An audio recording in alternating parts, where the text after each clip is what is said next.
Alam niyo ba na ang marketing ay hindi lang basta tungkol sa pagbebenta ng produkto? Kung gusto mong maging isang mahusay na marketer, kailangan mong maintindihan kung ano talaga ang pwedeng i-market. Una, ang goods o mga bagay na nahahawakan. Kasama rito ang pagkain, kotse, ref at makina. Sa maraming bansa, ito ang pinakakaraniwang binebenta. Simple lang, pag may produkto ka, pwede mo yang i-market. Pangalawa, ang services.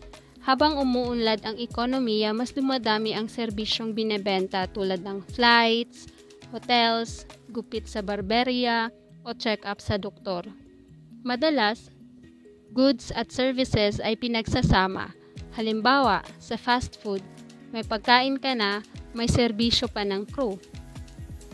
Pangatlo, events. Oo, pati mga events ay minamarket tulad ng concerts, trade shows, sports events gaya ng Olympics o World Cup.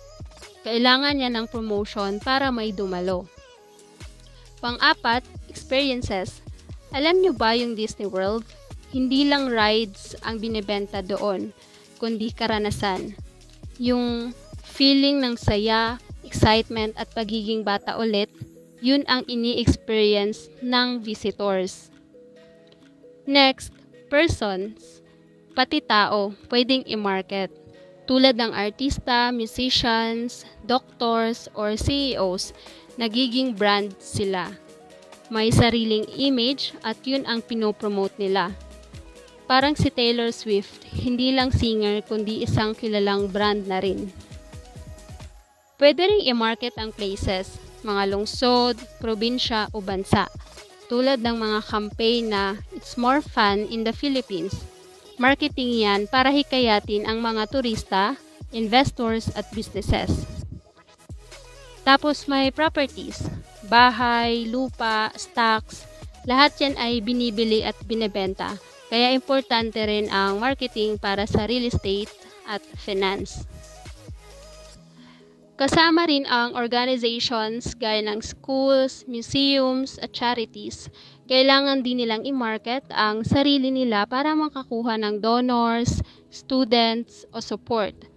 Kaya nga may mga marketing officers o CMOs na ngayon kahit sa universidad.